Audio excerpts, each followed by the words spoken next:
Bona nit. La indústria dels videojocs encapçala la producció cultural i d'entreteniment de tot el món, amb una xifra de negoci que supera les indústries cinematogràfica i musical juntes. L'any passat, el mercat mundial del videojoc, incloses les consoles i altres suports, va arribar a l'astronòmica quantitat de 54.000 milions d'euros. Quina és la recepta de l'èxit? El grafisme atractiu, cada cop més real, posa en escena la fantasia heroica, mons onírics que sovint reflecteixen un univers de llibertat en què és possible fer tot el que està prohibit en la vida real. Tot està concebut per seduir, per captar el jugador, però en els seus continguts també hi romp fortament la violència.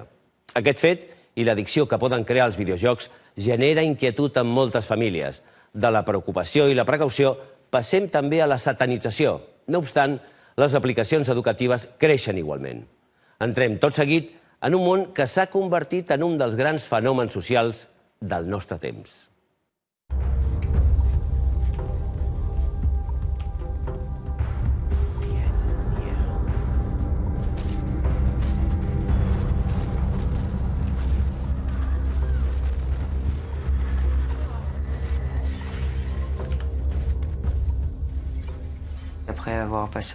Després d'haver passat 8 o 10 hores a classe fent coses que potser no m'agraden, quan torno a casa em ve de gust fer una cosa que sí que m'agrada.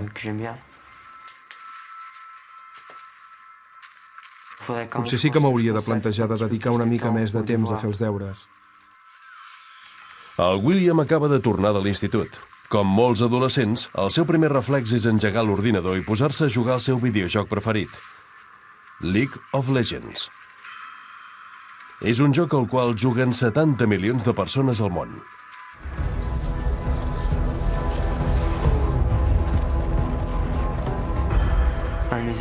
Un amic meu em va dir que estava bé i el vaig provar. I després, com que em va agradar, vaig dir als meus amics que hi juguessin i ara ens agrada a tots. Com que és on hi ha més amics que juguen, és on jugo més. Jo pateixo. Té una obsessió per jugar i no fa res més que això. De deures en fa el mínim i els estudis se'n ressenten, esclar.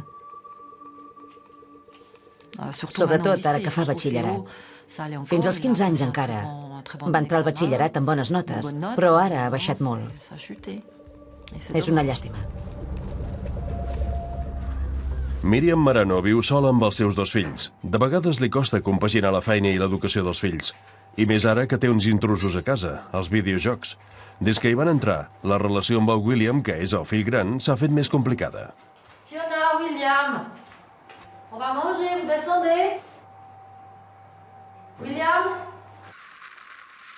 William, on mange, peut descendre?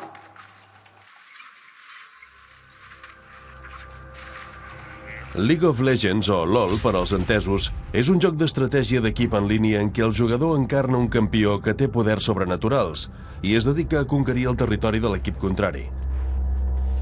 En l'argot dels jugadors, és un MOBA, un joc multijugador en línia en camp de batalla.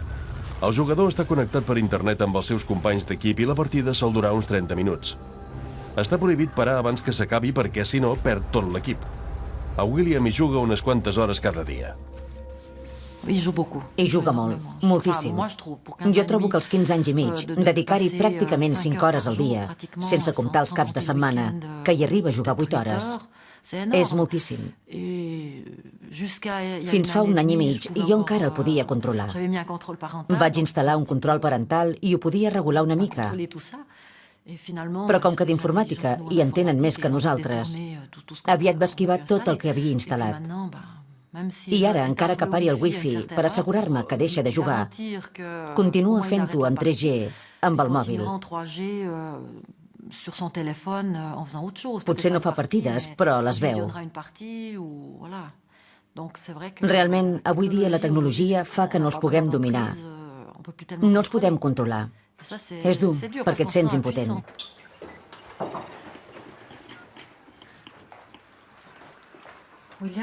Ara trauré el wifi. Acabaràs aviat la partida? Sí. Tens deures per demà? Sí, un examen d'ètica. Doncs per què no estudies? Aprofita més el temps, no? Sí, sí. De veritat. Trobo que fas bastant mal fet de perdre el temps així, no? Fes els deures, eh? Que no t'interessa avançar. Després ja hi tornaràs. No crec que ella ho entengui. Parla, però no sap de què parla. En fa un gra massa.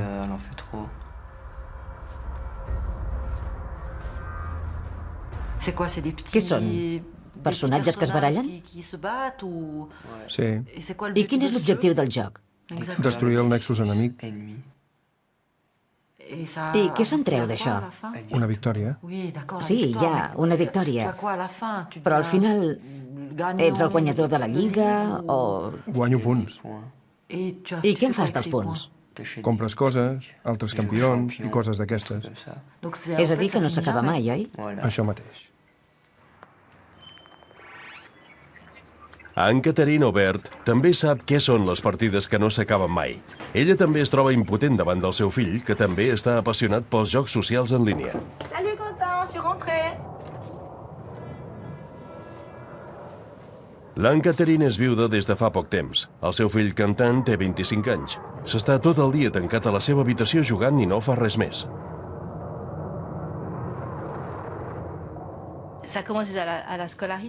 Ja va començar quan estudiava. Els estudis li van anar més o menys bé i després va entrar d'aprenent, però va tenir problemes amb l'amo i es va acabar la feina. Després l'hauríem d'haver fet treballar de seguida una altra vegada. Però reconec que no el vaig poder marcar les 24 hores del dia i de mica en mica, sense adonar-nos-en, van anar passant els mesos i els anys, s'havia de fer alguna cosa.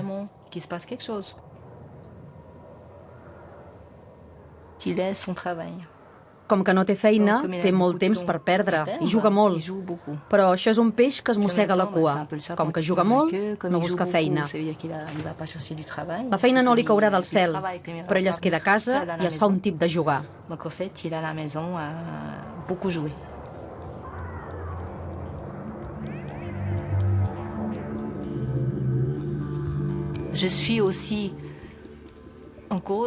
Jo també en tinc la culpa, perquè potser també hauria hagut d'aprendre a tractar-lo d'una altra manera i obligar-lo a sortir.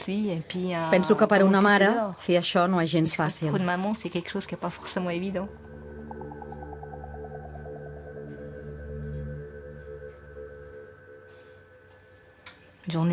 El dia té 24 hores i ell en dorm unes 8. Llavors, què li queden? Unes 12 hores? 12 o 15 hores? 12 o 15 hores al dia? Sí, bé, potser no juga tota l'estona, però està davant de la pantalla. Això no el fa tocar gaire de peus a terra, és clar. El cantant no es deixarà veure, però què viu davant de la seva pantalla? Potser quan està jugant amb l'ordinador parla amb amics que no ha vist mai. O potser entra en un món paral·lel fantàstic.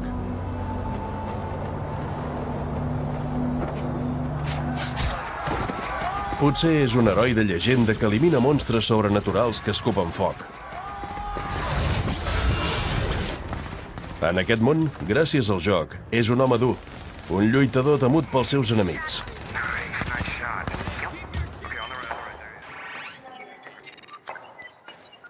El psiquiatre infantil Philip Stefan de l'Hospital Universitari de Lausana estudia les relacions que els infants i els adolescents mantenen amb els jocs. Segons ell, cal que els pares participin en la passió dels seus fills. Conèixer aquest món paral·lel permet posar-hi límits i, sobretot, entendre per què els joves passen tant de temps davant de la pantalla. L'adolescent té un cervell nou, molt reforçat pel que fa a les sensacions, a les percepcions, i per això, quan veu els jocs que ofereixen 3 dimensions i un suport tan extraordinari en el terreny visual, s'hi capbussa. A més, es tracta de jugar, i ja sabem que això és una cosa que interessa als adolescents. En els jocs també hi ha una forma d'impulsivitat, un suport de la vida, i una forma d'intel·ligència. I a més, sovint hi ha una recompensa immediata, cosa que no dona l'escola, per exemple.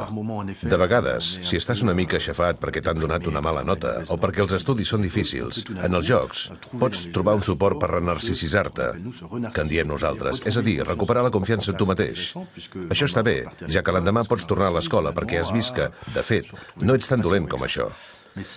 Però si només trobes aquesta confiança en els videojocs, llavors sí que és un problema, perquè t'hi refugies. No podem dir que sigui una dependència o una addicció, sinó que més aviat és un refugi, una mena de medicament per evitar de pensar en els problemes que hi ha a l'exterior.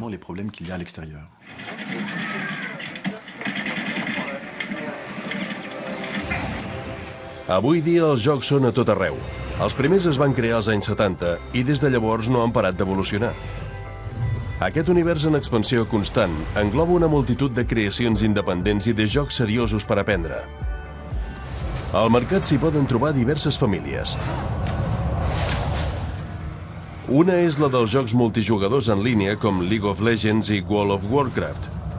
Aquests jocs d'equip tenen un gran èxit arreu del món. Generalment s'inspiren en històries d'herois fantàstics. Les simulacions d'esport són uns dels jocs que més es venen. Tothom hi pot trobar el seu esport preferit, la Fórmula 1, el futbol, l'hoquei, el beisbol.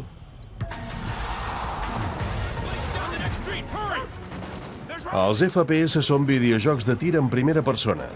Generalment són jocs de guerra amb visió subjectiva en què el jugador fa anar una arma i mata tot el que troba al seu pas, sol o en equip.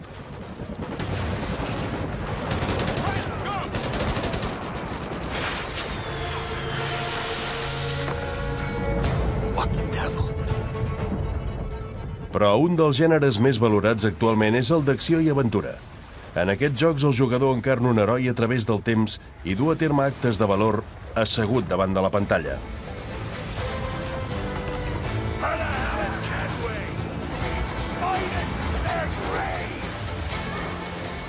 Els jocs són omnipresents i envaeixen tots els suports: les consoles, els ordinadors, els mòbils i internet. Aquest món no té secrets per a Stéphane Lorenzo, periodista i presentador de la cadena suïssa Colette Trois. Me'n recordo que de petit, quan deia que jugava amb videojocs, la gent es pensava que tot el dia estava amb el Super Mario. Però avui es parla de game culture, la cultura del joc. Així sembla una cosa més jove i enrotllada, però inclou coses molt diferents dels jocs de tir o de cotxes. A game culture hi ha la paraula cultura, que a videojocs no hi és.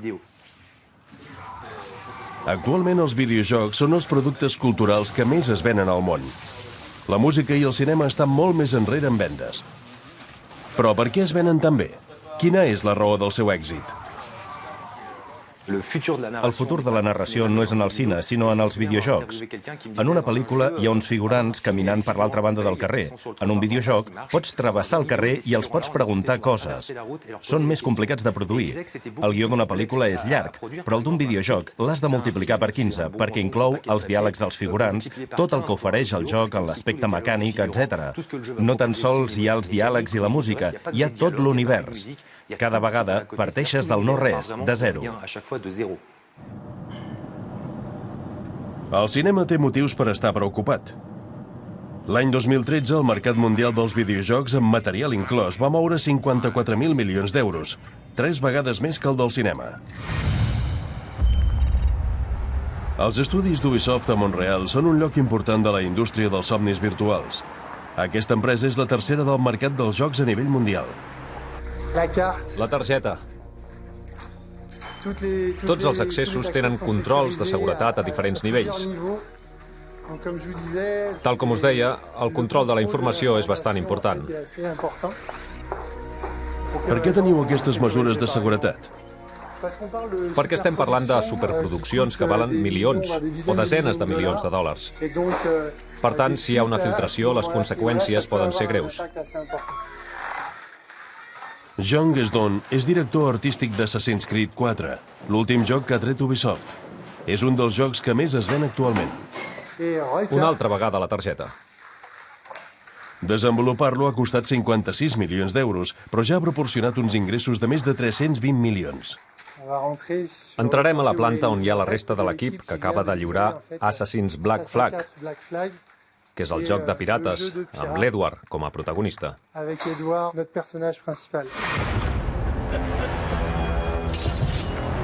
El protagonista del joc és un pirata format per la secta dels assassins que té fam de glòria i d'aventures i vol conquerir el Carib.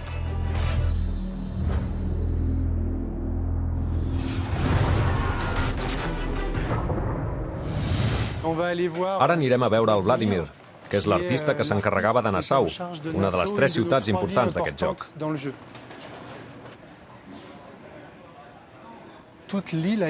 Vam recrear tota l'illa. Cada edifici i cada arbre estava col·locat perquè la ciutat tingués el màxim de vida possible.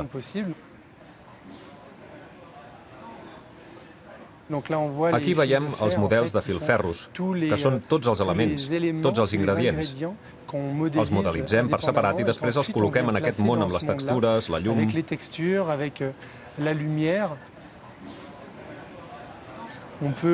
També podem jugar amb tot el que aporta ambient. Per exemple, les hores del dia. Es pot passar de la nit al dia molt de pressa. Realment pots controlar la situació del teu món. Ara, en Vladimir ens ha posat una tempesta a Nassau, al Carib del segle XVIII.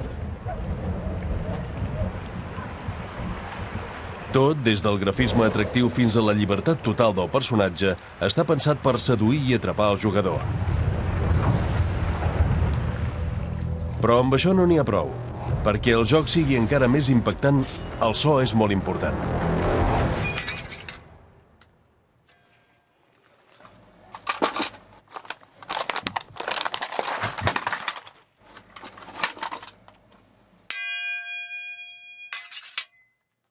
Aquestes espases les vaig fer expressament per a la meva feina, és a dir, per al so. Vaig demanar que en modifiquessin l'empunyadura perquè vibressin més estona. Assassin's Creed és un cas especial. Us en posaré un exemple. En un telefilm, els efectes de so poden comportar entre 5 i 7 dies de feina. Si és un llargmetratge estàndard, són uns 15 dies. En el cas d'un llargmetratge d'acció, un James Bond, pots estar 1 o 2 mesos fent els efectes de so. Per a la Guerra de les Galàxies devien estar 3 o 4 mesos. Però per fer un Assassin's Creed calen 4 mesos de feina de mitjana.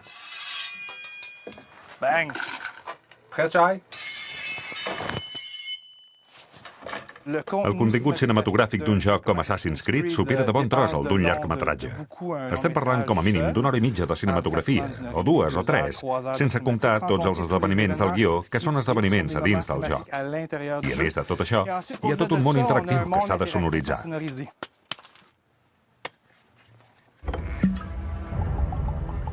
Mais cet homme est un compère redoutable qui se nourrit des désordres et des conflits. Per aconseguir aquest resultat, calen gairebé 700 persones i 2 anys de feina. Fins que el joc no es comercialitza, tots els membres de l'equip han de guardar el secret més absolut. És una norma d'aquesta indústria.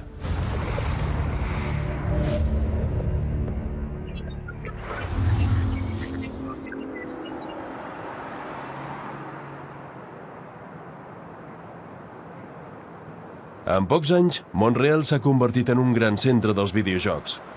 Aquí, les empreses d'aquest ram, com Ubisoft, Electronic Arts, Warner, Eidos i altres, es beneficien d'avantatges fiscals.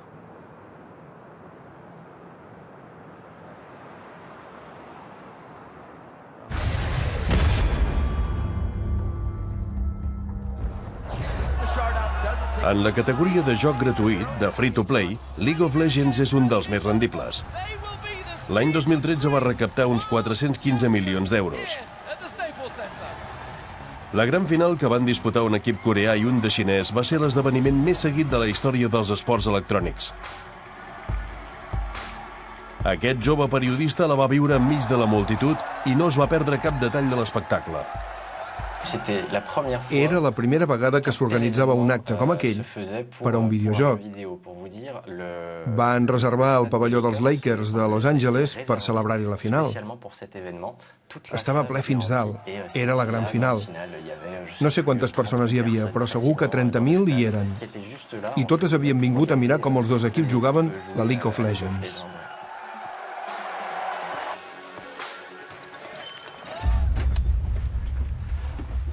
Diablo X9 és suís, viu a prop de Monteil i actualment és una estrella de l'internet de parla francesa.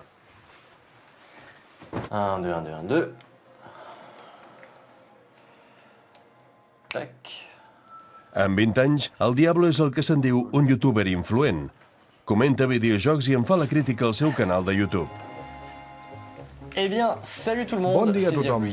Soc el Diablo X9 i avui porto un vídeo que tots heu estat esperant molt. Una nova versió de Zelda Wind Waker HD. I acabo de començar a jugar i la trobo fantàstica. Vaig trobar al·lucinant poder parlar d'un videojoc i presentar-lo, fer-ne una descripció abans que la gent l'hagi pogut comprar. Vaig pensar, ostres, ho has de fer, has de provar de fer-ho.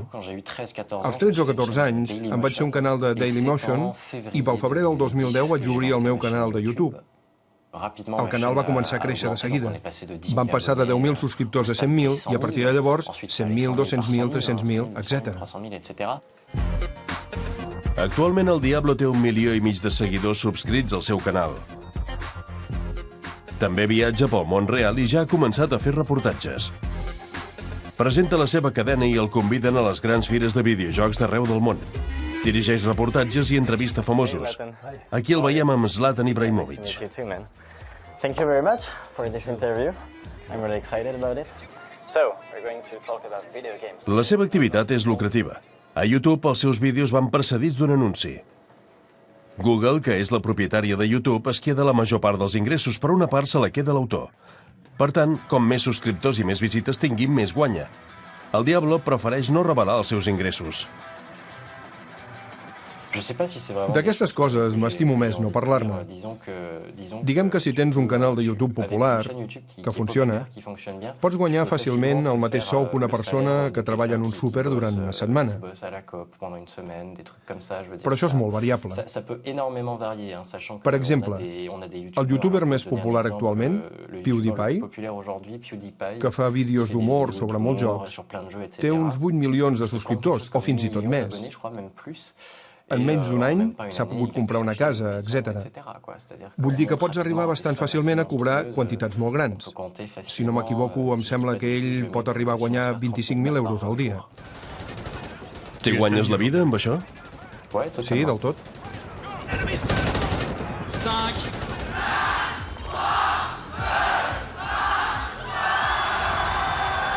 Salut à tous, nous sommes sur la Paris Games Week pour le tournoi Battlefield All-Star. Et sur la Paris Games Week, il y a une ambiance de tonnerre. Est-ce que vous êtes là, les amis? Dans la Team Eagles, nous avons les casseurs flotteurs, j'ai nommé Orelsan et Gringe. Som a la setmana dels videojocs de París, una de les fires més importants d'Europa. Sébastien, Sylvain, Kevin et Diablo X9. El Diablo està convidat al costat de famosos que comencen a despuntar en els camps de la música o de la televisió per participar a una partida en directe.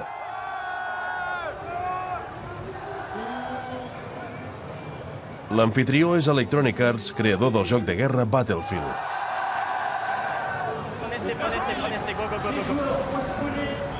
Encore là. On a les bols ou on les a pas là? Allez, on prend. Il est quasiment mort, il lui reste rien là sur le B. Venez.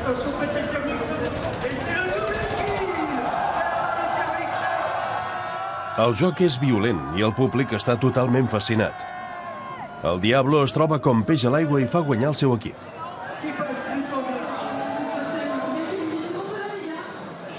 No puc dir que l'atractiu sigui disparar contra les persones perquè som perfectament conscients que només són píxels. L'atractiu és passar-s'ho bé amb els amics, fer bones actuacions, matar-ne uns quants, esclafar l'equip contrari i prendre-li totes les banderes sense que te'n toquin ni una.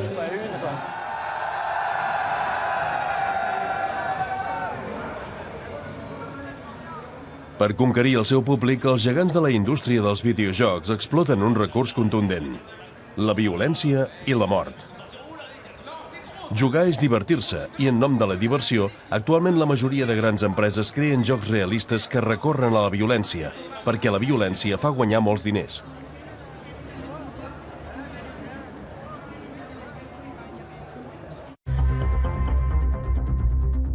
Un gran esdeveniment del 2013 va ser la sortida de l'última versió de Grand Theft Auto, o GTA V, que va generar uns ingressos de més de 800 milions d'euros en 3 dies. És un joc sense lleis, on es tracta d'encarnar criminals que roben, es droguen, assassinen, en definitiva que fan tot el que està prohibit a la vida normal. Per avançar en el joc s'ha de torturar. Es pot triar entre unes tenalles, una massa o unes descàrregues elèctriques.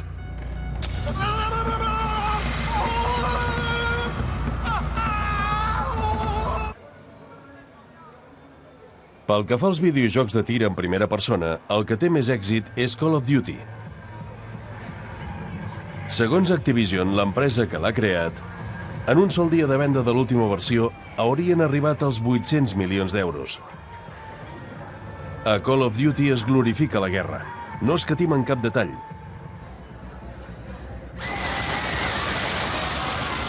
Massacres de civils en un aeroport. Execucions sumàries de tota mena.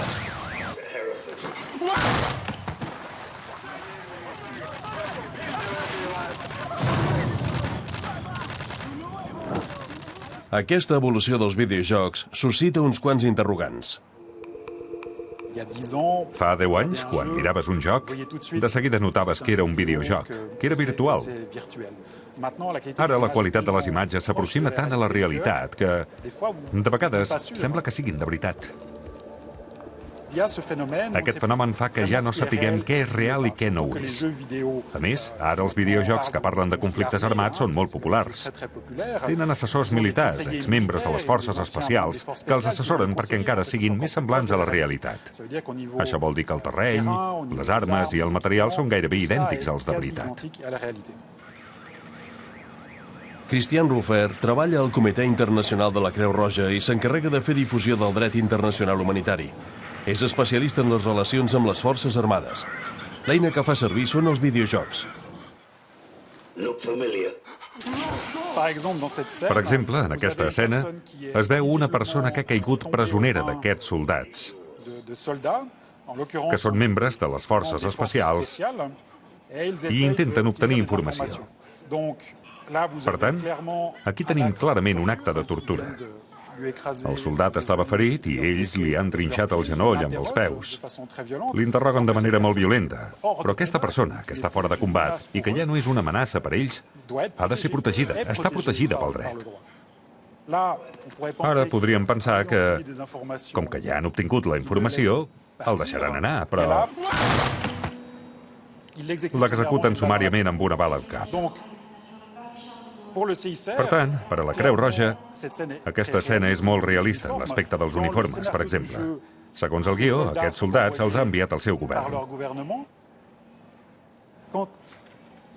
Quan l'escena s'acaba i han executat aquesta persona i diu «Objectiu aconseguit, missió completa». Ara el jugador rep una recompensa.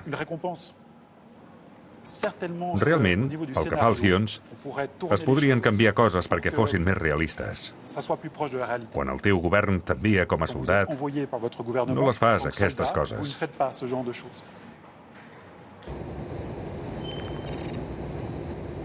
Christian Ruffer viatja a Praga. L'empresa Bohemia Interactive, que produeix un joc de guerra per al gran públic que es diu Arma 3, ha acceptat col·laborar amb la Creu Roja i introduir elements del dret internacional humanitari al seu joc.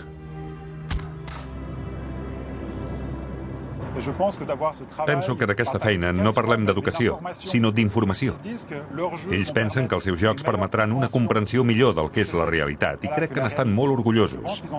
Potser és la diferència amb altres empreses que estan més orientades cap als beneficis.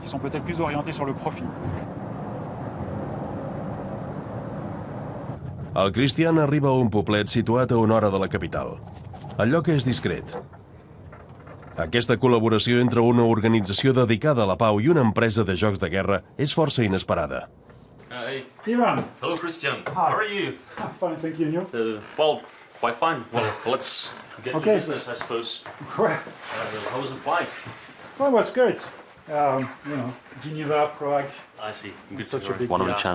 Per nosaltres, és una oportunitat de fer que els nostres jocs siguin una mica més de veritat.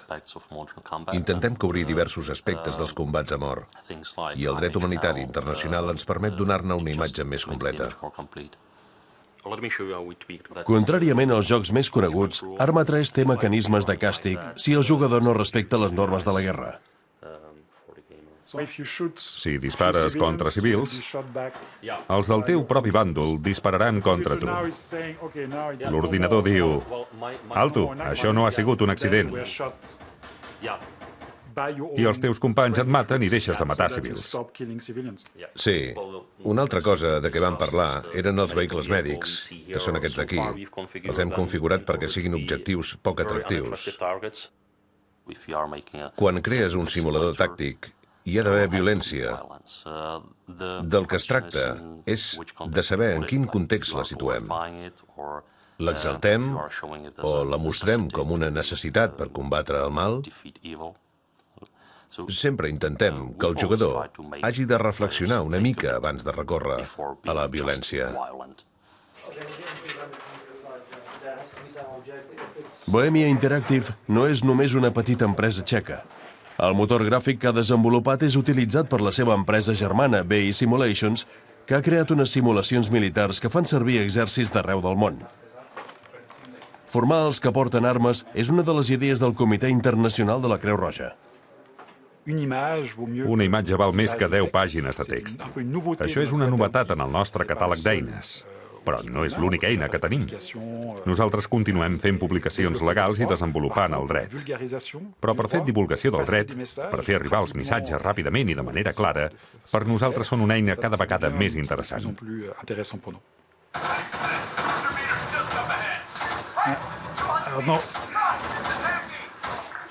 It's a bit stressful.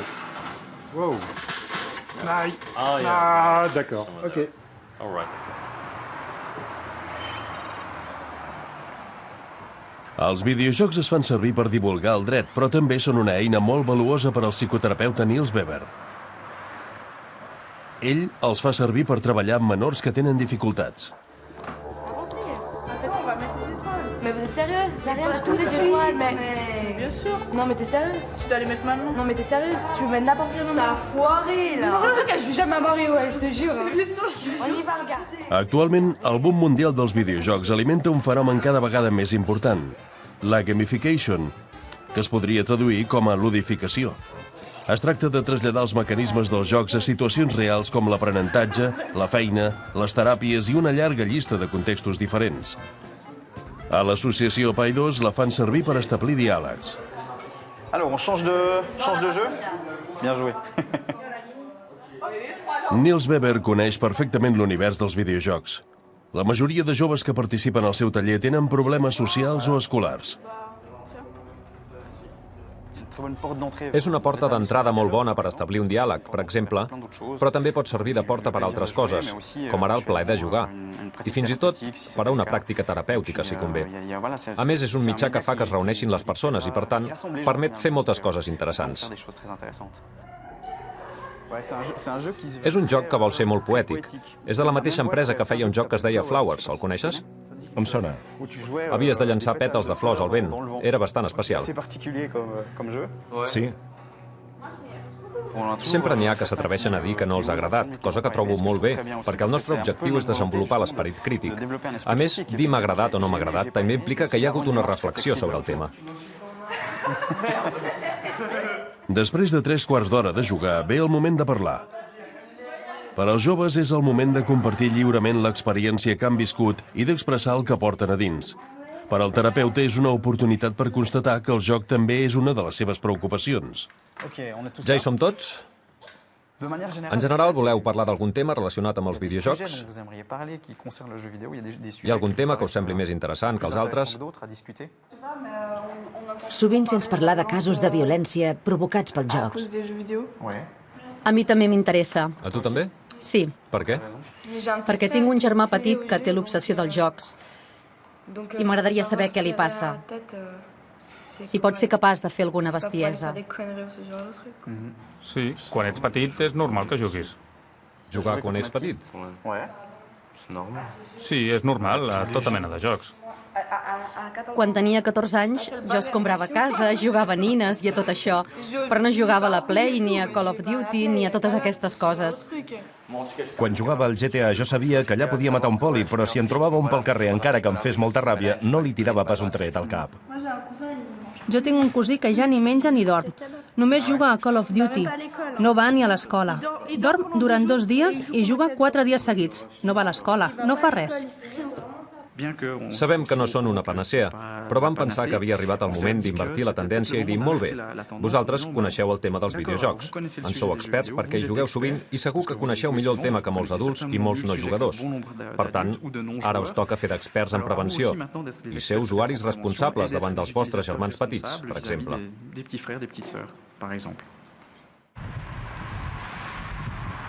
Al Quebec s'ha fet una experiència inèdita de ludificació que situa els videojocs en un context inesperat.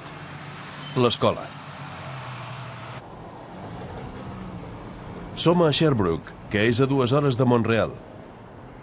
En una escola de secundària privada dels Salesians, el professor de física i química Sean Young va aconseguir que li permetessin introduir a les seves classes un joc inventat per ell, Classcraft, inspirat en herois fantàstics. Donc, on fait l'événement.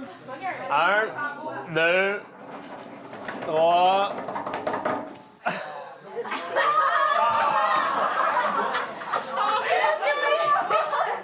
Mort aux prêtres. Tous les prêtres se font lapider par des athées. Donc, vous allez tous perdre vos points de vie jusqu'à ce que vous ayez seulement 5 points de vie. Moi, je vais m'auto-guérir. Al principi de la classe, el professor comença el joc, que genera automàticament un esdeveniment aleatori. Amb aquest esdeveniment, els alumnes poden aconseguir punts, avantatges o, de vegades, penalitzacions. L'expectació que es crea incentiva els alumnes a arribar puntuals. Després comença la classe normal, però el joc no s'atura. El marcador de punts es mou constantment.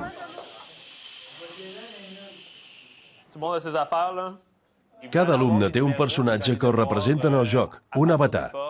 Sean Young ha format equips de 5 alumnes de nivells diferents. Vivim en una societat que empeny competir amb els altres. I per mitjà del joc podem recuperar un esperit de col·laboració o de cooperació natural. El principal en aquest joc és la col·laboració en el si dels equips. Estem units de veritat.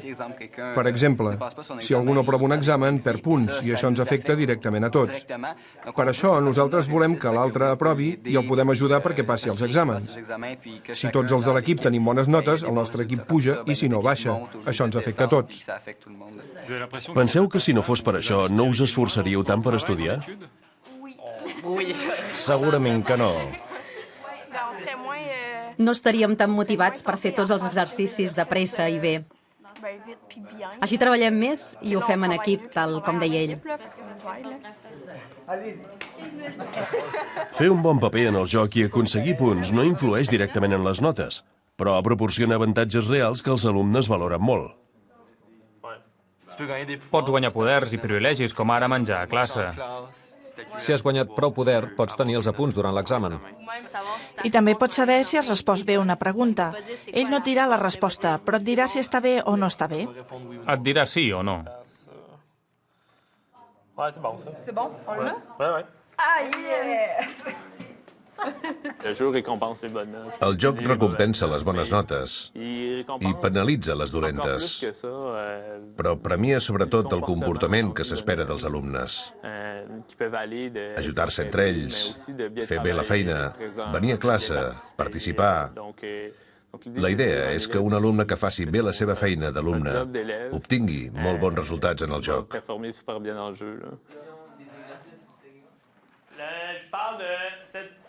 I si l'alumne no s'implica en el joc, corre el perill de portar el seu equip cap a la mort, que significa anar a l'escola un dissabte al matí, fer un exercici de llatí o tenir 10 minuts menys per fer un examen. El joc no és obligatori, però als alumnes els ha agradat la idea i 9 de cada 10 han decidit participar-hi. Els nanos estan molt motivats. Fins i tot és atabalador. Estan disposats a treballar com màquines, a fer deures suplementaris i el que convingui per tenir més punts. Creieu que teniu més bones notes ara que participeu en aquest joc? Sí, en el fons ens incentiva a treure més bones notes per tenir avantatges. Estudien per tenir recompenses. Potser a algú no li semblarà bé, però aquí prefereixen ser pragmàtics. L'objectiu de l'educació és afavorir l'aprenentatge. Si hem de fer-ho per mitjà de motivacions externes, penso que és un preu que hem de pagar. En el fons, estem a secundària i els alumnes van a l'escola per obligació. És normal que no tinguin un interès intrínsec pels estudis. Nosaltres podem fer tot el que puguem per afavorir-ho. Però el nostre objectiu és aconseguir educar més gent. Al Quebec aquest projecte ha convençut. Sean Young ha rebut una subvenció de 700.000 euros per desenvolupar-lo. El joc es podrà fer servir gratis per internet. Centenars de professors que representen més de 50.000 alumnes d'Amèrica i d'Europa ja han manifestat el seu interès pel joc.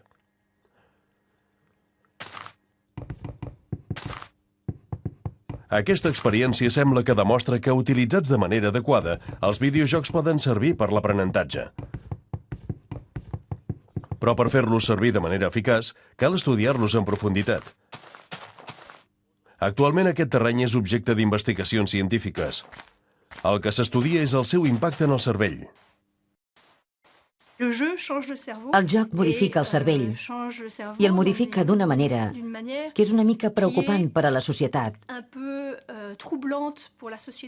perquè és una modificació que ve dels nens.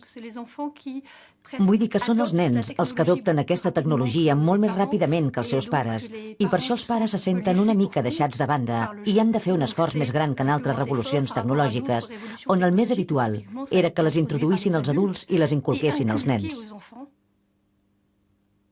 Per exemple, la lectura modifica el cervell.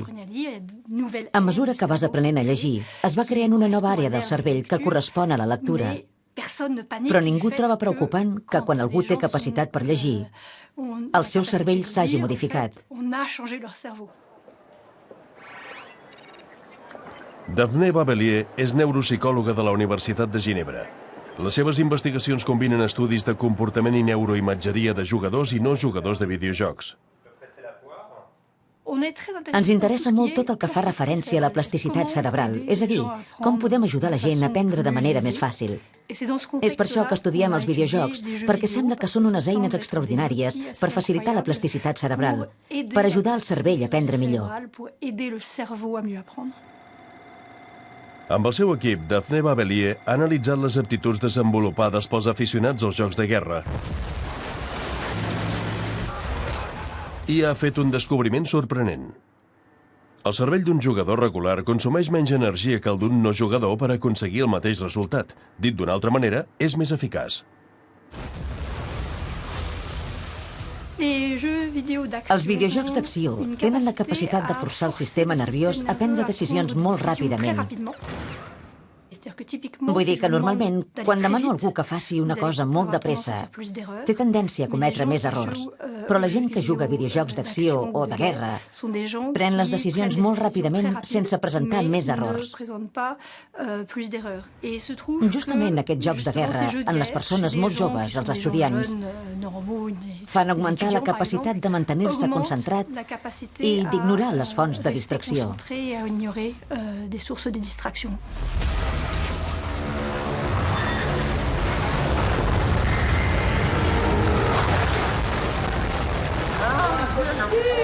Si, bravo.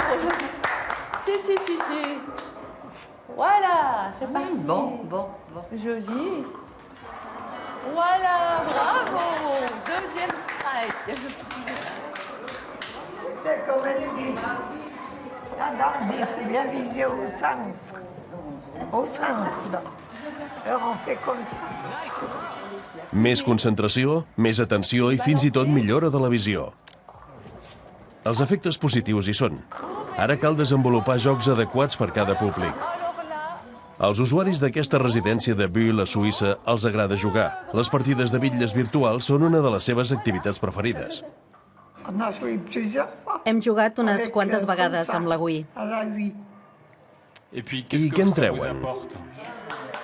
De què els serveix jugar això? Que si et surt bé, és divertit.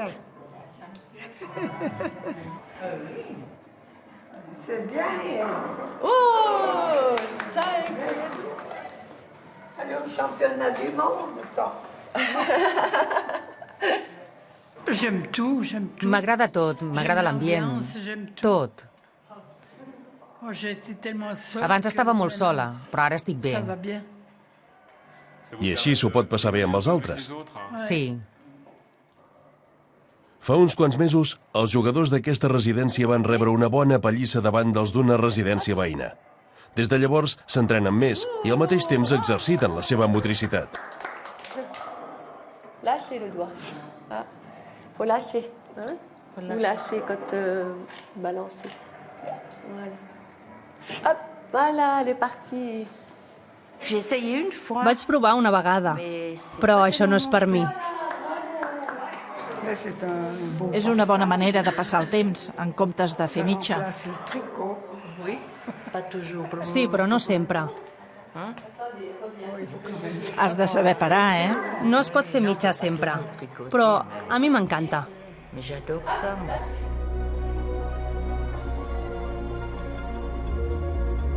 Alguns s'endinsaran de bon grat en els videojocs mentre d'altres potser s'hi ofegaran. I també hi haurà qui els tancarà la porta. Però avui dia, tant si ens agrada com si no, aquesta indústria és aquí i està conquerint el món real.